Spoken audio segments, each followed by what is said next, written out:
burn the house down. I'm trying to find a... There we go. So this is how I start my day.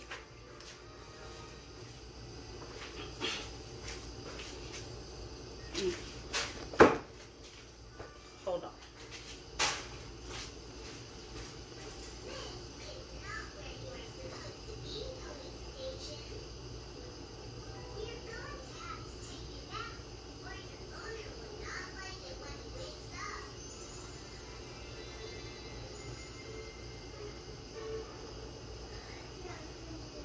You don't have to drink it, baby. So this is how I start my day. Jesus Christ. Okay. So I have my incense holder.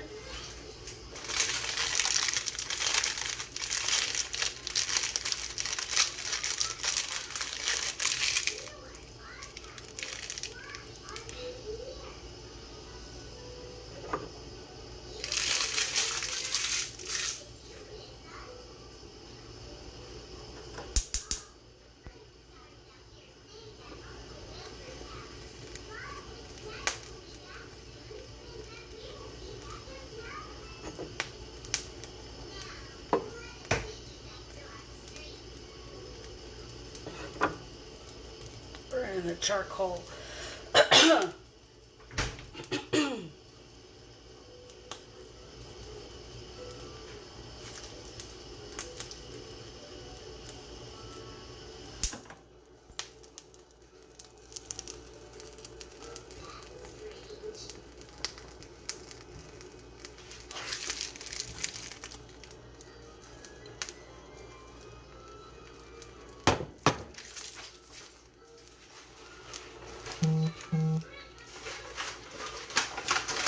Then I'm going to put some copal and some dragon's blood.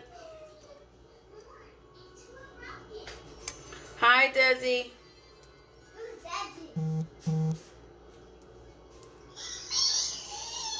Gonna cleanse the air in the house, and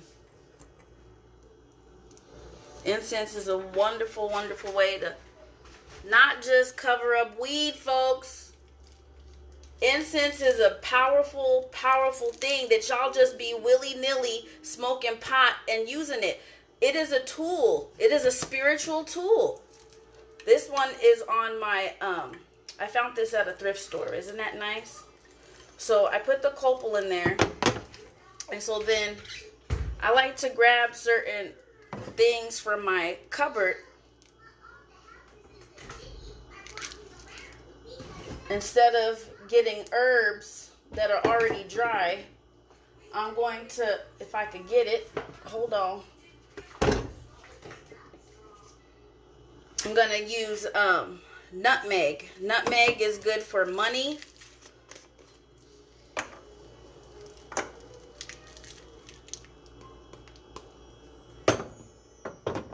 And I just get my stuff from the 98-cent store. You don't have to be going and spending all that money, but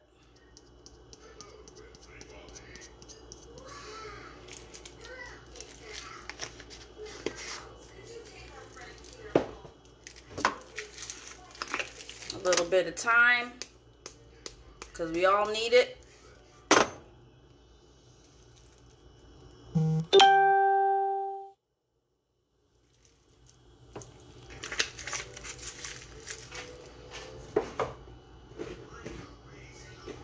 And I'm going to do a little bit of garlic salt.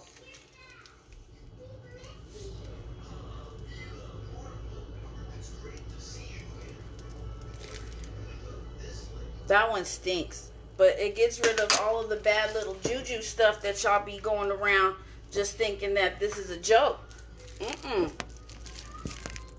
So I go around and I bless the home and walk around thinking good things, blessing the home and stuff. You know, this is before I go live. That's why it took me a long time. I even went and did a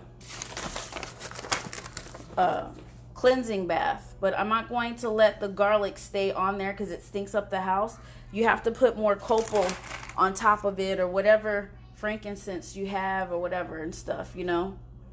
And this is just, I just want to let people know, spirituality doesn't mean that people going around doing voodoo on you and stuff. This is just a daily practice that I do that helps me get preparated in the day. Just like how people read the Bible, I burn my incense, I pray to God, and I ask for him to allow me to live another day. It just might not be how, you know, traditionally you do, but I still talk to God. I believe in God. I just practice it in a different way. So anyway, that's how I get my day started before I start reading live. And now I'm going to set this camera. Excuse me, folks. I'm going to set this camera up on my stand that I already have preparated.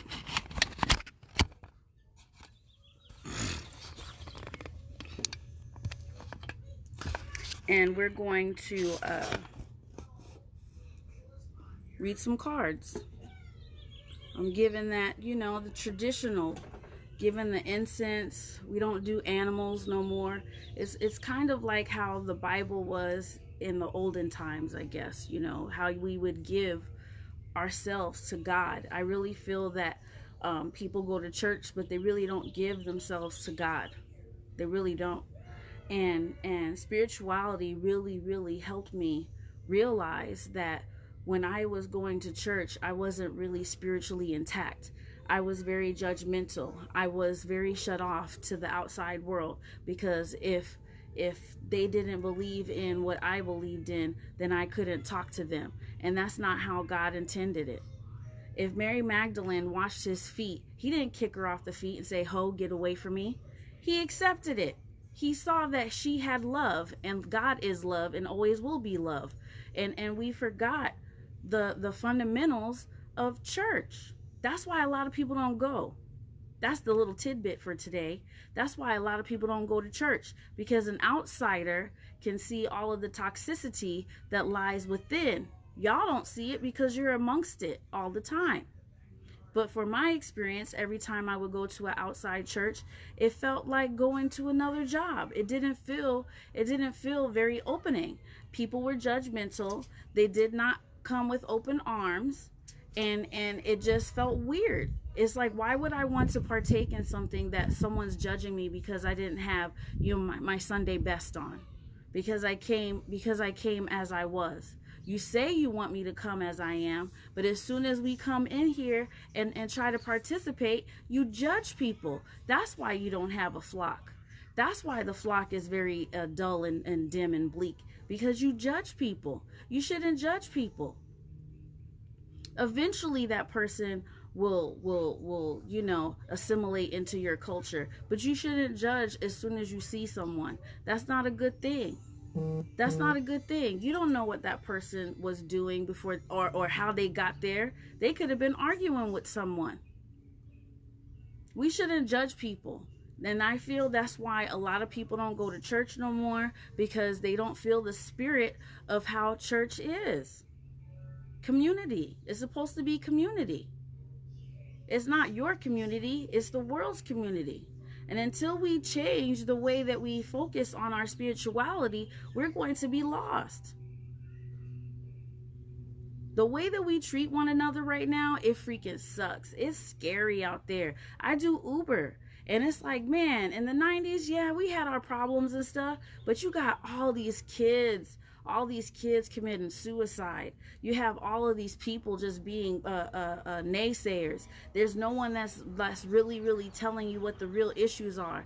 No one wants to listen to another person's opinion. They want to be right. If everyone is right, who's wrong? If everyone in society is right, who is wrong? And why do we segregate ourselves? Why do we segregate ourselves in little boxes? Why can't we have just a big ass club that's for the human race, to be humanly kind to one another? Why do we have to segregate everybody into all of these little boxes? You know, I just could just see it's just like, you know, the DNA test. Everybody's going to start doing these DNA tests and stuff. It's still pretty new. So not a lot of people are doing it. But once people start getting on the bandwagon of this because everybody's sick of the racism, I really see that people are going to just hold those and say, well, I'm this percent. So, you know, you're part of this club. People just want to find anything and everything to have a likelihood, but it always goes in a negative condensation. Why does it have to be like that? Why can't we just freaking love one another? It doesn't matter. It doesn't matter. Love is what he wants from us. Love. He wants pure, unconditional love. You know how you unconditionally love that man that beat your ass? That's the same way that God wants you to do it. You know that way that you unconditionally love your child that has something wrong with them? That's how he wants you to love. That's how he wants you to love. You know how you have that dog that is just ugly, but you love it unconditionally? That's how God wants you to love. See, I have to break it down in baby steps because it seems like y'all ain't listening. Y'all ain't listening. And you know why I got this Obama shirt on? Because at that time, I felt good. I felt a little good. But the way that this president is going, this presidential election, whoo, I don't know who to vote for. I don't know who to vote for. See, and it's like, you know, it's so crazy. This world is going crazy. No one has no precise direction of where they want to go. There are so many signs out there that this is like the end of days, that is just like crazy. It is so crazy. It can't get no louder than trumpets. The trumpets blast, or however it goes, you know, I'm paraphrasing. And what's our president's name? Trump. What's the vice president's name? Pence. Now say that fast, ladies and gentlemen. What do you got? Trumpets. Dividing everyone. Dividing everyone. You got a plague that's going on. The coronavirus. Can't get no louder than that.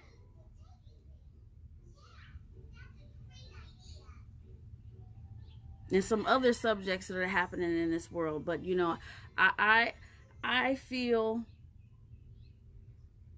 that, and it says that the giants will roam the earth. And we have an obesity problem. You can't get no more giant than that. I want you to do some homework for me. I want you to go on Google and look up the American individual's body size starting from the 1800s until now. That graph or scale is freaking nuts to see how big we have gotten. We are on our way. You think it's funny, but we're on our way to freaking Wall-E. That cartoon tells us so much about ourselves that it's ridiculous. See, y'all be watching movies and stuff and just be ha ha he heing. Watch them and just really watch them and listen to them. They'll freak you out. There are people that tell you so many messages in this world that it's just like freaking. You don't even have to Google it, and it's like right there, boom, in your face, just smacking you all up beside your head. Oh, it's Wall-E. He's looking for Eva. No, those fuckers were on a damn spaceship and sitting on freaking lazy boys watching freaking phones like you individuals are. Every time I see somebody walking across the street, they looking at a goddamn cell phone. Not even paying attention to the world around them. You could be passing your love interest right now and you wouldn't even know. You could do so many freaking love mantras, sayings, affirmations, anything. But all y'all do is sit there on your damn cell phones, just looking on your cell phones, not paying attention when y'all cross the street. No one has eye connection no more. Nobody wants to sit here and just have a good freaking conversation, kick it with the homies and all this, that, and the other and stuff without shooting one another. It's like freaking ridiculous how this world is getting. We want equality, but we kill one another. It's like ridiculous. Everybody fighting everybody. Nobody wants to be with this one. This one wants to be with that one. It's like so divided right now that it's just ridiculous, and ain't nobody paying fucking attention. The president is complacent in his racism. He's not saying yes and he's not saying no. I am not saying that the president of the United States is a racist. I'm saying he's complacent in his racism.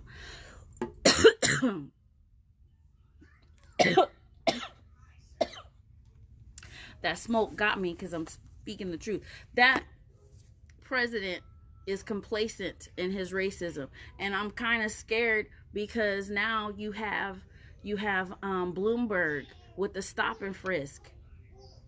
You have him with the stop and frisk in New York.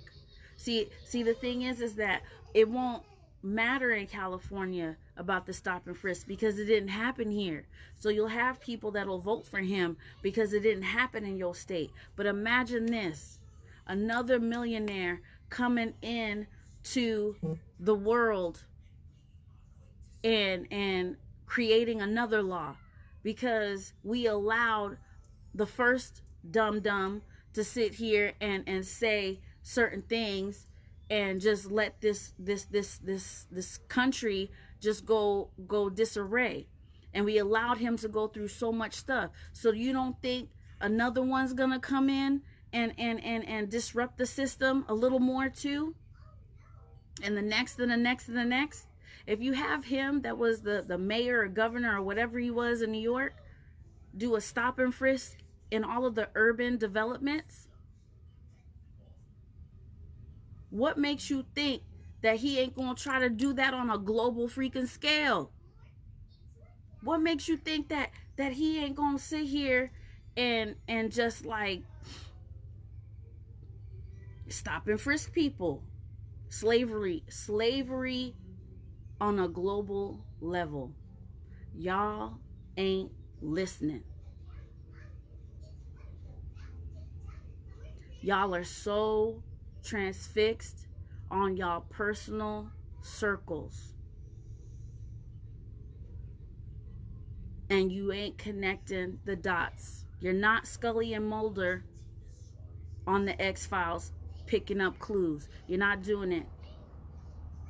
Y'all on social media doing selfies and stuff. It's like, I know people don't want to get political and stuff, but it's like, until you live in a bubble on another planet and it's just you got to get a little political. You got to get a little bit in those current events. You can't just stay stuck in church, God, God, God, God, God. You got to get out there and you got to do stuff. That's why there's an A in prayer for action. What due diligence did you do today that made it a better place? Did you just judge because you saw two men kissing? Did you post something about abortions but didn't do anything? Or did you ever go to a women's shelter and talk to abused women and ask them personally why did they do the things that they did? Or do you just point your fingers? See, a lot of people be talking about abortions and all this, that, and the other, but you don't know what goes on a woman's head when she has to make that final decision. And there's two sides of the coin, because I know people that had to do it because they were in an abusive situation, but there were girls that would abuse the situation and use it for birth control. So it's a hard subject. I know it is. But you shouldn't judge people because they do stuff. See, and I'm talking about judging with anger. Let me clarify. Judging with anger. To be so adamant to cause dysfunction in your mental, to allow that to just hate come out and just disrupt you and your community, to just scream at people that are at an abortion clinic, is beyond me. This person is going through such a crazy thing. You don't know if this person even, they probably were on your side until it hit them. I know white people that have mixed children. That doesn't make you not a racist. There are a lot of sisters out there that are white that have black children. That does not make you not a racist, because there are things that you might be saying to your little one that is not even cool, that your family members say, but you don't correct. And that's the complacent I'm talking about. When you don't fight for your child, when you don't fight for your child of a mixed race. It's sad. Do you know how confused that child wakes up? What they don't know what to do, because they don't look like you, but they hear the N-word all the time, and now they're confused and they're hating themselves, and then they find the pro-black, the pro-black this and pro-black that, and they want to do all of this stuff, and now they're confused, because it's like all this time my grandfather and grandmother, they said that black people are like this and this, that, and the other, but you sit here and you have a mixed child. You lied with a black man, and you feel that doesn't hurt them. You feel that it doesn't, because they're white. No. Once you're mixed, you're mixed. You're half of this and you're half of that. DNA is proven. There's no, oh, he looks white. No. Once you put any other race in the equation, they are mixed.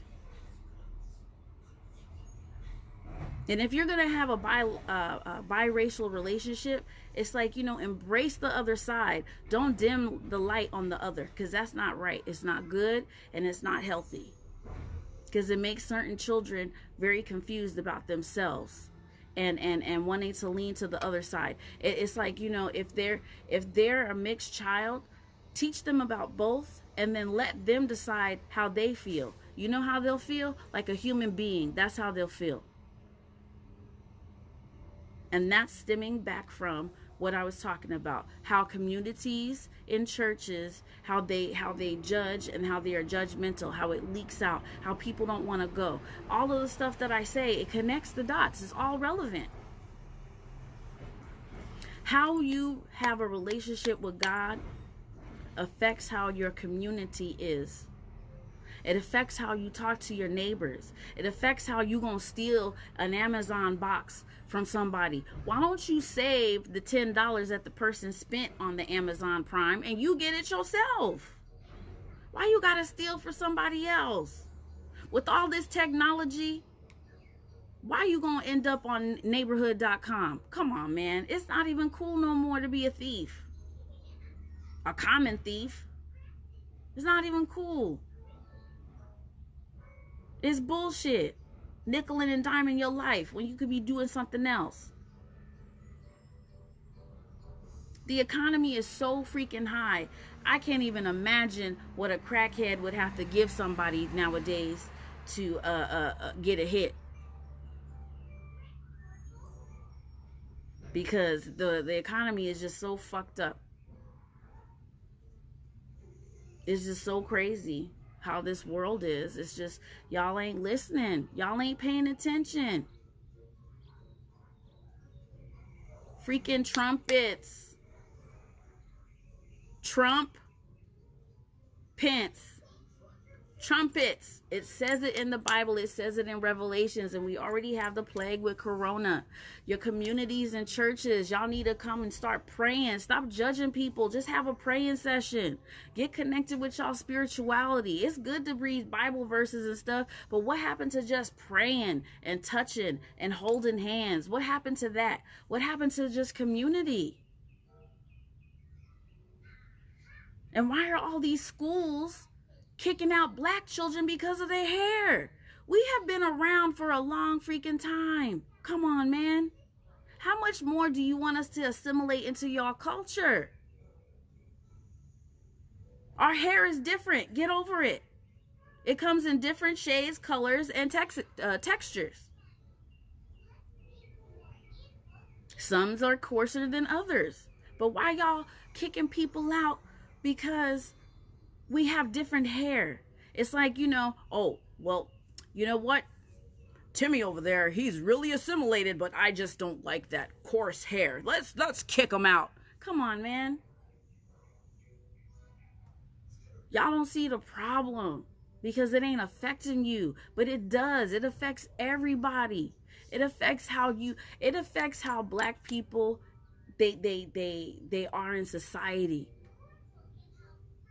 Because you hear a story like that. Now you on the defensive even more, because now you don't know if it's going to happen to you or not.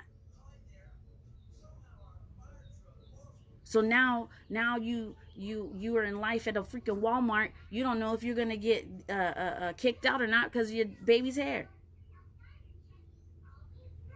Because it's a slippery slope. Once you start doing stuff like that, it's like, it's fucked up. But to my white brothers and sisters, it's like, wake up, man. I know all of y'all ain't racist.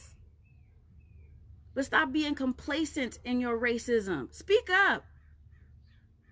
See when there's something freaking wrong. It's like, man, it's like, just because it's not you, you see how it affects somebody. You know in your heart of hearts that it shouldn't go down the way that it does. Speak up.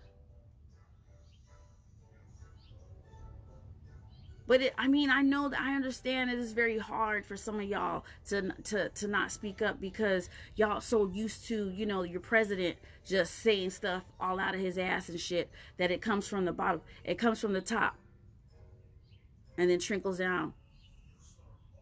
But it starts with you. It starts with you being nice to somebody. It starts with you holding the door. Whether you're a guy or a woman, I don't fucking care. If y'all want equal rights, y'all could hold the door open then. Hold the door open.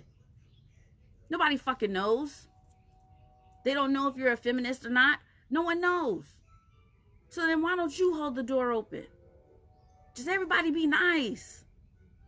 Nice and easy. It ain't gonna hurt you to open the damn door. That rule only applies if you're on a date and your suitor, if it's a man, if it's a woman, if it's a trans, whatever. That's only on a date that somebody is supposed to open up a door for you. How the fuck is a damn man that's a stranger gonna know if he should open the door for you or not? He probably got cussed out 12 freaking times. Don't hold the door for me. See, and there you have it. The judgment. The message of the day, judgment. How we judge one another. How we start our day. Care if you on food stamps. Say positive things to get out of that poverty. Quit dumbing yourself down. I know you stressed, but think of something freaking positive. And don't be an ass when I say, I'm positive I'm on food stamps. Don't be that person. Don't be that person. Because that's negative thoughts. That's negative reinforcement. You know who you are. Don't do that. It starts in our community. And I'm sick and tired of seeing people just beating one another down. I'm sick and tired of just, having good conversations with people on my Uber rides. And some people are scared to talk. But then I see that there are kind people. And white people can be discriminated against too. Discrimination didn't say it's just for black people. Discrimination didn't say that it's just for women. It's for a lot of people. And white people can be discriminated against. Not as much as you think, but they can be discriminated against.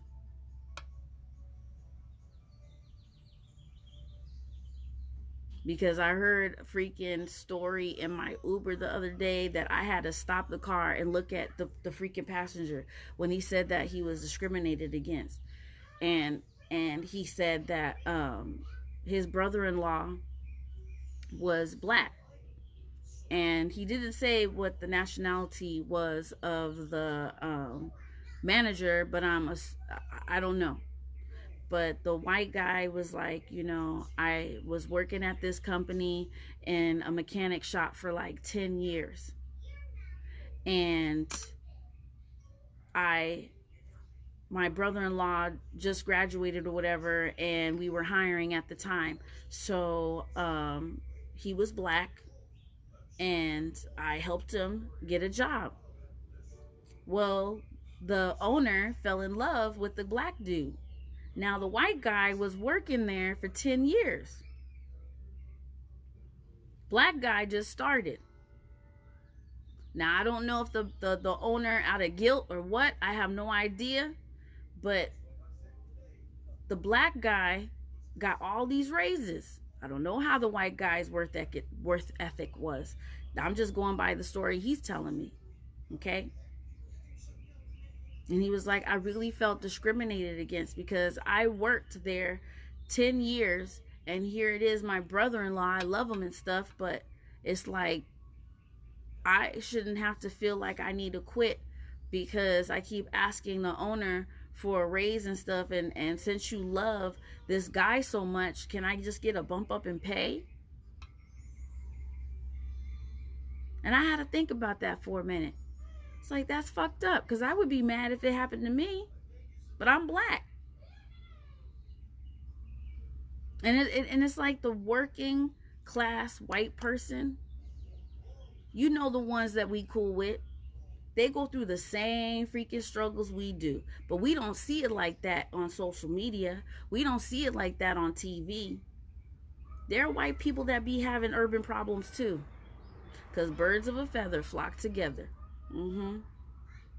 As I speak of that, I got a chicken in my yard. Look at this shit. I say that and then a damn bird. Hold on.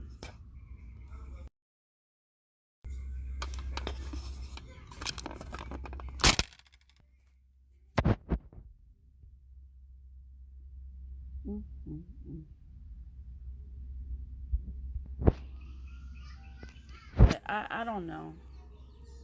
I just, you know, I hope that these messages like transcend and get to you guys and help you out, because it's like we're in a state of emergency.